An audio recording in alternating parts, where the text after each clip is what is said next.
Ron. Hey, everyone, welcome back to the M&R Show. I'm Ron. And I'm Malcolm. Hey, man, we just had past a game one of the Eastern Conference semifinals. And, I got my boy KC up here, Really, I'm happy to have him up here because, as a fellow Celtics fan, we don't have a lot of Celtics fans out here because everybody's haters, right, Ron?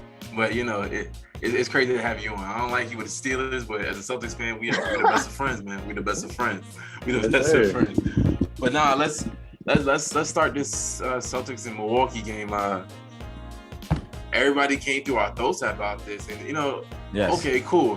This was a physical game, and to be honest, I love it. Scott Foster was a ref, and to be honest, I don't know what he has against us, his vendetta against us, but I swear he wants us to lose every single time. He wants us to lose Game 4 against Kevin Durant and them, but we found a way to win. It gave that Jason Tatum bad 6th foul over something that wasn't even a foul.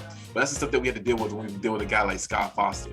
But we understand, let's look at this team. That yes, Milwaukee has a very good defense. You have guys, 7-footers, and Brook Lopez, and you got Giannis Antetokounmpo and Jrue Holiday. These guys play defense way better, light years better than what Brooklyn was able to show what they got. And this was a very physical series. But one thing we have to say is, do you think Boston's going to score 89 points again? To be honest, that's one thing we have to ask ourselves. That's do you the same think thing I said about Durant last series. that Jaylen Brown? Same thing we said about Durant last series. Go ahead, Mike. Go ahead, Mike. We said Durant gonna ever play that bad again. No. I'm gonna continue. Number one, the lowest field goal percentage in the paint in team history, our historic history. Things that like these are not going to happen again. Another thing is they scored off 18 turnovers. They scored 21 points. It was a 12-point game. Yeah, it's not good. 18. Think of this. If we cut down on the turnovers, make the shots that were wide open that we missed, I think we'd be better. I really think that Boston's offense is one of the worst. That was one of the worst offensive showings that I've seen in a long time for Boston since their second half run. And I know they can play way better than this. People will try to put everything on about Boston. Boston's playing a lot slower now because their defense is taking over, which creates more opportunities. They're making it slow, being more of a half-court game. I know when you play against guys like Giannis and Milwaukee, you have to up the pressure, and be able to push the ball down the court. And I think that what Milwaukee defenders were doing, they was rushing Boston in a way where they was not able to get in their sets and be able to get adequate and good shots. And I think that we're not going to take 50 attempts from the three-point shot again, trying to be able to hurry up and shoot, because it's not no 3 seconds and shoot type of offense. And that's what we are. And I think that we need to start doing more pick and roll opportunities to get a guy like Brook Lopez out of the paint, because at the end of the day, he's a 7-foot guy who's able to do a lot of damage in the paint, and he was the one that made the most impact in that whole game, to be honest. I know Giannis made some impact, but Brook Lopez is the reason why that I feel like Boston did not attempt a lot in the paint. But at the end of the day, man, we're good. It's game one of the semifinals. We lost one game, and everybody's thinking that doggone we're done. We're done for the count. But my boy KT is gonna be able to explain more, because this is why we have two Boston Celtics on the podcast. So go ahead. Go ahead. I want to let you go, Mo, because I like to let you go, because what I realized about us is we done been arguing about the Celtics with other people for so long that we make some of the same points. So I just like to let you go, make your solid points, subtract them out of my argument, and then keep them moving. You know what I'm saying? So I just want to pause the Milwaukee argument and run it back just a second, because I think it's funny how everyone is so quick to say, oh, yeah, y'all going to lose to Milwaukee, da-da-da-da, and throwing all this hate at us. 4 months ago, we weren't at the 10th spot. And everybody was saying we need to split up our duo. And everybody was saying Udoka couldn't work. And Marcus Smart is not a true point guard. And now we fast forward, number 2 seed only separated by half a game in the East, if I'm not mistaken. And we go, and the contending champion, the person who's supposed to be, in the finals against the LeBron James Lakers and the old school Cats that was trying to be the Harlem Globetrotters, they were supposed to be in the finals together, and we swept them. The best scorer in NBA history, correct? Swept them. He still averaged, I think, 24 points per game in that series. Still swept him. Kyrie Irving, you know how I feel about that guy. Still swept him. No. You see what I'm saying? So taking all that into consideration, I think it's hilarious how people see one game with as many anomalies that we had in that game and have the gall to call us out. I really do. I'm so serious right now because it's funny when you look at, if you watch the game, I don't talk to casual fans no more, Ron. You know what I'm saying? If you ain't watching the game from an analytical standpoint and actually paying attention to what's happening, I'm not going to talk to you about the game no more. It's just that simple because if you watch the game, we were within 6 to 10 points. We were within that range pretty much the whole second half. We were within that range and we were fighting and we got blown out of the water and then we tried to make a little comeback in the fourth quarter. But it was a fight if you're really watching the game and you take all the missed shots we had into consideration. We went into the fourth quarter down 6, I believe, down 6 or 8. And then Peyton Pritchard himself starts the fourth quarter off 0 for 5 from the 3-point line. Himself. Just him, and believe 5 minutes of offense, I think. So when you're wasting 5 minutes of offense and you're down 6 to 8, I think it was either 6 or 8. Don't quote me on which one it was. But when you're down single digits in a fight that you really shouldn't even be in, you know what I mean? Then you have guys like Drew Holiday. I don't think he's going to go out and average 25 points per game this series. I just don't. He's a great defensive point guard, but I don't think he has that offensive prowess in him. Grayson Allen, he was getting a lot of free throw action. I don't think those calls are going to go that way every single game. You know what I mean? You look at Covington. Is it Cunnington? Oh, Pat. This is Pat. This is called Pat. Yeah, Pat Cunningham. Yeah, the shooter, right? He had a pretty decent game. But at the end of the day, all these shots are shots that were 50-50. They're slightly contested. They're not Boston defense. You know what I'm saying? Our rotations were lagging behind because we committed so heavily on Giannis's drive. We're thinking we're still playing Brooklyn with no shooters. Brooklyn didn't have any shooters. Their best shooter on the team prior to injury was Joe Harris. He didn't play a minute. So you take that into consideration. You got guys around Milwaukee, and you got guys on Milwaukee that can shoot. Wesley Matthews, guys that can sit in the corner and just wait. So when you got the ability that Giannis has to be able to dime it out when you're, 2 feet in the air and you're long, you just looking all around the court and you can just dime it off. You got that playmaking ability. You now have to change your defense. Because I saw a lot of guys and they hit it right on the head today on ESPN. Brooklyn didn't prepare us at all for this game. No. Beating Brooklyn the way we did not make us a better team in a standpoint to beat the Bucks. It made us a better team as in belief in ourselves, absolutely, and gave us faith that we can win a ring. But as far as making us a better team to beat Milwaukee, absolutely not. And we're going to have to go back to the drawing board, and it's going to be a dogfight, man. We shot 27% from the paint. Like Malc said, that is worse in franchise history. That will not happen again. Jaylen Brown shot, I believe, what was it? 3 or 4 for 16 from the field. And he's been very inconsistent. You said what? 7 turnovers. Yeah, 7 turnovers. And if you looked at Jaylen Brown's play during the game, he was very, very conservative. Very conservative. So when you take that into consideration of how we play, nah. And Jason Tatum only 21 points, that's okay. It's fine. It was a punch in the mouth, like they said. And we needed that wake-up call. Yeah, I can't wait to see Boston game 2. I've already put my money down Boston, by the way. You take that spread, ladies and gentlemen. I put my money down. It's no way they can go down 0-2 at home. Like, it's just no way. That just can't happen. Like, if that happens, I will legit be shocked. I think what Malcolm, what I told you, I think I said 6 or 7 before the series started. I thought it was gonna be a dogfight. Yeah. It's one game, and it goes that's like my nice start to this. Like that's what I have to say. It's just one game. On the other side, I mean, I think what I've been tweeting all year, I've been riling up the Giannis train. I thought he was pushing for the MVP at the end. I think he's the best player in the league. Like, I really, really do. He shot 36% from the field. And I thought he was just by far away the best player on the court. Like, that's probably one of the best 36% I saw. And I was watching all the shows today. And I'm like, people were saying the same thing. And I was like, okay. So it wasn't just me watching the game. Like, even though he wasn't shooting that good, he was playing really good. So that was cool. And Malcolm already got into the Brook Lopez thing. Brook was amazing, like, defensively. So I thought that was really good. Drew Holiday, he's not, like KT said, he's not going to be able to do the 25 points every game. But I think he's a reliable player. He's going to give you certain aspects of his game every game. He's going to play make. He's going to play defense. He's going to score. He might not score efficiently every game, but he's reliable. That's what happened like you just got with Kyrie. He's not a reliable player. He's been reliable since 2016. Like, he just hasn't been reliable. You can have talent. People say he's the most skilled player ever. Are you going to be reliable? We forget the most basic standard in life. Can you show up every day? Like, Drew Holiday's going to show up every day to work. He comes in, he's going to check that card out. Like, he's going to punch that card. I think he's going to do that. And then Jaylen Brown, I mean, Malcolm's already slammed him enough on Twitter. I can stun him some more. He was 4 of 13 at turnovers. They said they thought he was Chris Middleton for the Bucks because he was playing for the other team. I saw all the memes. I don't think he plays that bad again. If he does, it's gonna get bad. Like the narrative is just gonna start again. Like they can't play together. If he plays another bad game like that, it's just no way he can play that bad again. Especially while you have the home crowd behind you. If they can't go in Milwaukee. He's already having 2 bad games like that. That's just too tough. And my last thing, I love real quick, just the defensive strategy. The Bucks, we know they're going to let you shoot a lot of threes.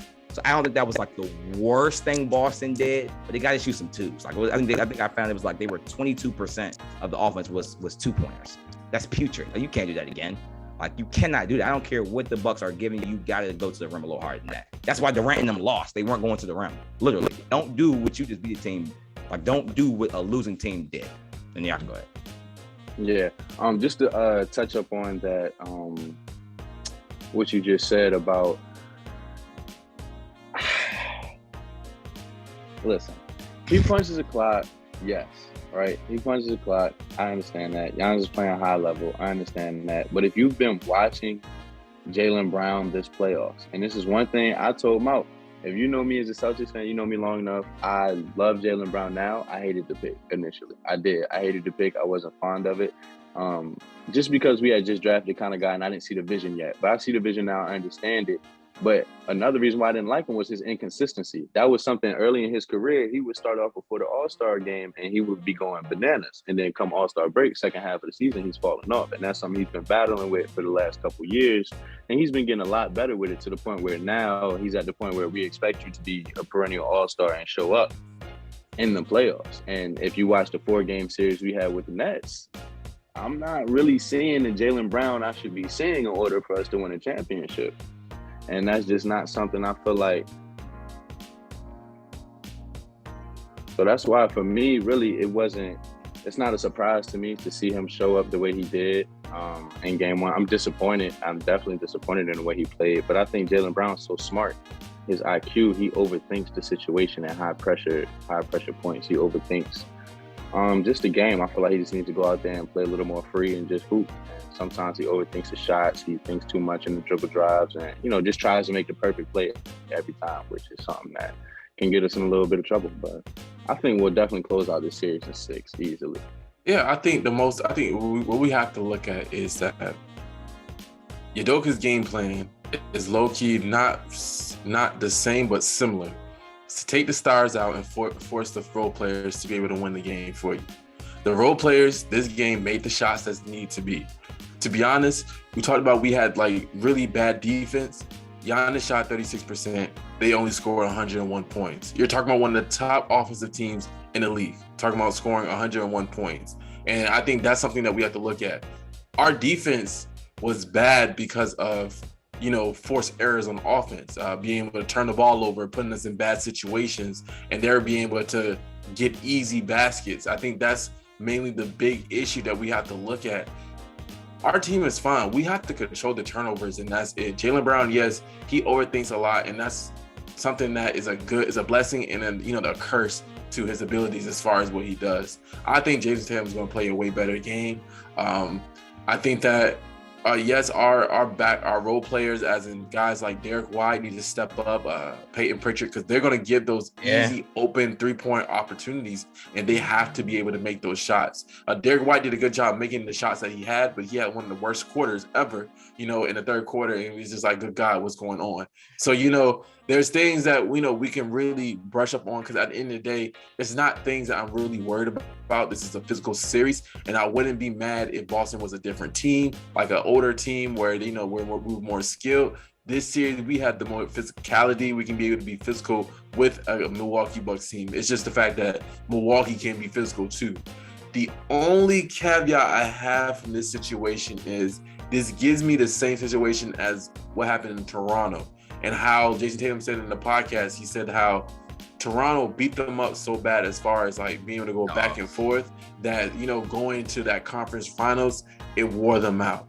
And I think that with this series, we're going back and forth with Milwaukee. And as far as their physicality, it's going to force us to be a little bit fatigued when we play against the conference finals potentially against a Miami or Philly. So I'm hoping to God that this Philly-Miami series gets more grueling and more, disruptive like our series goes. So it could be both teams facing that fatigue, but because this could be the same situation as in the 2 years ago, as in we get into conference finals as a fatigue team and we're losing leagues and we're doing all this stuff against a well-coached team in Miami or, a Philly to the extent with Joel Embiid that we have to stop.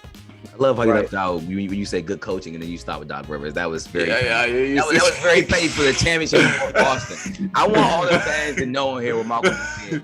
This man brought them a championship. But anyway, now we can get to another fun part of the show. I'm just at the host now. I'm just asking questions to you two. What the people want to know. First, Marcus Smart and the injury. Is he actually injured? I'm not the insider here. I don't know. I just saw him limping off the court. Is he actually hurt, or is he just being like, all right, we losing, like, I'm gonna get the heck out of here? Nah, listen, man. The way Marcus Smart plays, and just to piggyback off of what Malc said 2 years ago with the Teague, I feel like we're a completely different coach team, just conditioning-wise. I feel like we definitely stay in games a lot longer than we should be with the mistakes we make, and our stamina helps us out and helps us outlast teams. But when it comes to Marcus Smart, that's just the way he plays. You know what I mean? That just he throws his body on the line. He throws himself out there. So to call Marcus Smart a kind of guy, or Paul Pierce, to go out and come back, nah, he don't do all that. You know what I'm saying? I can't. He's the glue. He's our glue guy. He's our defensive grit, vocal leader on the court. So, of course, when he went down, I was upset. I was genuinely concerned and trying to make sure he'll be good, because without him, it's going to be a million times harder to do what we got to do to win this ring. So I don't think he's hurt to the. I don't feel like he's hurt. He's not injured. You know what I'm saying? Like we used to say back in the day. Yeah. Oh, for sure, he's gonna play. Oh, yeah, Marcus has that mentality. That's why I love about Marcus. He has that, that Boston mentality. Like you're going to war. You know what I'm saying? He's putting his body on the line, and it's crazy how to hear people say that this is a fake injury. Marcus Smart don't fake injuries. Let me tell y'all, ladies and gentlemen, talk about the Twitter. Marcus Smart does not fake any injuries. He will go with a broken leg if need to be and do what he does. He put his body on the line every single time, and there's no reason to even think that any injury that Marcus Smart has is fake. Because trust me, Marcus Smart if he can play, Marcus Smart will play. That's Marcus Smart, and that's been his mentality since he's been drafted. And he's a true Celtic. He's a really true Celtic. And that's something that we all have to understand. But like I said, this series is going to be grueling, and I understand that we do have a lot of, the stamina is different from the past couple of years ago and stuff like that. At the end of the day, this is a physical series, and physical series can take a lot out of you. It doesn't matter if you're the most in shape person on the man. Especially Milwaukee, and they play physical basketball with physical bruisers as in Giannis Antetokounmpo, physical bruisers as in, Jrue Holiday, physical bruisers as in Brook Lopez. We're talking about guys who are big, be able to be physical with you, up front with you, and, we're able to be physical back. That's because our type of team. But that back and forth for a 6-7 game series, that really wears on you. Then you play against a team like Miami, who is very smart, do a lot of things different. You know what I'm saying? They have a top 3 coach in the league in Eric Spoelstra, who can be able to attack those things and keep that up-tempo stuff working. Those are things. I think those are going to be problems in the next round. But this round is what we have to worry about, and I think we can be able to take it for the win. I'm pretty encouraged about what Boston has going on. I have trust in Ime Udoka that he's going to make the right adjustments to make this offense work. Jaylen Brown had a crappy game. He had 4 field goals made, and he had 7 turnovers. He had more turnovers than field goals made. And that's stuff that we have to look at, and I think that's going to be able to change. My next question, again, the people are wondering, is Boston's not having elite playmaking something we've been talking about since Rondo? Has that hurt the team in not being able to get to the paint? Where's the lack of elite playmaking? Because if you look at the numbers, I see Marcus Smart averaging over 6 assists a game. He's not. I So see Durant this. averaged over 6 assists a game this year. Is Durant elite playmaker? No. So he's not. There were many times when Kevin Durant this year showed flashes, and when he had to, of being the only playmaker on the court, and they won games because of that. He had, I think it was 16 assists one game at the end of the year when they had to win in order to fight to get into the play-in. So when he needs to pass, he can pass, and Marcus Smart needs to pass, so he can pass. At the end of the day, people try to discredit Marcus Smart's offensive ability, and I hate that conversation because 4 years ago, it was, oh, he can't shoot. He's just a off-brand Rajon Rondo that can't pass. He just plays defense and can't shoot and just makes layups. Well, now you look at it, he holds the Celtics all-time record for threes made in the game with 13. And that's something that not Ray Allen has nor Larry Bird has. So you look at those things in the construct of how he's evolved as a basketball player, it's only fair to say that when we need him to be a playmaker, he's going to make the necessary steps to become a better playmaker, just like he did to become a better shooter, just like he did to become an elite defender this year and earn the Defensive Player of the Year award. So when people come at the whole playmaking ordeal, yeah, I get it. We don't have a Chris Paul. Yeah, I get it. You know what I mean? We don't have a guy that can go out and just get 14 assists and 8 points, but we don't need Marcus Smart to do that. We don't need Marcus Smart to go out there and do that. And there's times when we've had to get 8 or 9 or 10 assists from him, and he gets that. He comes out, he sets the offense, he runs the sets, he runs the plays. And there are times where he makes boneheaded decisions, and there are times when he makes plays that I know no one else on the team can make. So you take the good with the bad. Yeah, we have one of the top passing teams in the league as far as assist percentages and all the other stuff. I don't really need to be able to continue talking about playmaking abilities when we have guys like Jason Tatum who made that leap as far as playmaking abilities. We got a guy like Marcus Smart who made that leap as far as playmaking abilities. We brought a guy like Rob Williams back he's a very good passer. Same thing with Al Horford. We have a Derek White that we brought, that we just brought from San Antonio. They have yet playmaking abilities based on, he was a point guard. He can play all ball. I think that we're fine in the playmaking department. I think that we're really overshot in this one game. I think that we really sped up a lot. It wasn't our offense, and it was just one game. And I think that we can be a lot better. Now, game 2, same things happen. Now we have reason for concern. But I think that we don't need to put too much concern in a game 1 because I just think that it's just a feeling out. The veterans came up there fighting. They came up there fighting. They threw their punch. They only scored 101 points. You know what I'm saying? So at the end of the day, we have to understand that, and we understand that there's so much room to be better because we really played as worst as we can be. 89 points is as worst we can be. Exactly. If we score 4 more 3-pointers, and I know that's the worst thing to say ever in life, but we played terrible. But if 4 more shots out of your whole game go in, we still beat them. And it's just a simple fact of our defense is elite to the point where we held them to 101 points. And if that's the best punch you got, okay, now guess what? We're going to come out and we're going to take your best punch and we're going to throw our best punch. So now we're going to see, like Malc said, man, a lot of people overreacting. I want to give a shout out to all the Celtics haters out there. If you are one of those people that tags me on Instagram, Twitter, text my phone, call my phone, please just call me personally when we win this series because I'm just sick of it. KT, what's so funny, KT? People was texting me and stuff like that. I had to ask them, when y'all play? Y'all playing next? I hate people like you. I hate people like this. You know what I'm saying? Because at the end of the day, like, you're sitting down watching our game. You are amazed because, your team didn't go there. Your team didn't go there. But it's just the hating. They wait for us to lose one game. So I have to be punished because I'm from DC? I can't comment. Here's my favorite. I'm punished because I was born? I have to be punished? I can talk? Here's my favorite. Not just the team, but your player. Your guy is kicking it in Cancun. Mr. GOAT. Mr. supposed to win a ring this year. Boston Celtics, 72-0, up 2-0. Who's the loss? You said what? Boston Celtics, 72-0, up 2-0. Who's the one loss? Thank you. And there goes that point. With no Kevin Love. Thank you. Let it be known that none of that matters currently today, right now. He's sipping Mai Tais with his toes in the shoes, in the sand, because he's chilling. Right, so my last thing too is that Chris Middleton didn't play. I don't think we just didn't talk. And Ron, please talk about that. Please, he plays the All-Star. and he sucked this year.